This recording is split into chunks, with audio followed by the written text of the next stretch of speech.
একদিন মুরগিদের মালিক শহর থেকে একটা হ্যান্ডসাম মোরগকে কিনে আনে। এজন্য তাকে দেখে সবগুলো মুরগি তার উপরে ক্রাশ খেয়ে যায়। वाह क्या लड़का है, इससे तो बहुत मजा आएगा। এজন্য শয়তান মোরগটা সবাইকে পটানোর জন্য ইচ্ছে করে ছাপড়িগিরি শুরু করে দেয়। আমারে চিনচ।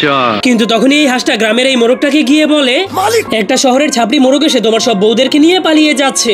যা শোনার পরে মোরগটা দৌড়ে গিয়ে ছাপড়ি মোরগটাকে মারার জন্য চলে যায়। তোর মরণের চুলকানি উঠছে। তুমি কি পাগল হইলে না মাথা খারাপ?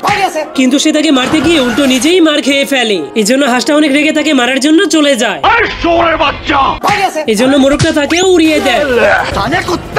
এজন্য মোরগ এবং হাঁসটা সেখান থেকে পালিয়ে গিয়ে ছাপড়ি মোরগটাকে তাড়ানোর জন্য নতুন একটা আইডিয়া খুঁজে বের করে। এরপর সে হাঁসটাকে বলে, তুমি এই শিয়ালের কস্টিউম পরে সবগুলো মুরগিকে ধরে ফেলবে, আর তখনই আমি সেখানে গিয়ে সবগুলো মুরগিকে বাঁচিয়ে দিব, যার মাধ্যমে এই সবগুলো মুরগি ছাপড়ি মোরগটাকে ছেড়ে আমার প্রেমে পড়ে যাবে। কিন্তু তখন সেই ছাপড়ি মোরগটা তাদের সব কথা শুনে ফেলেছিল।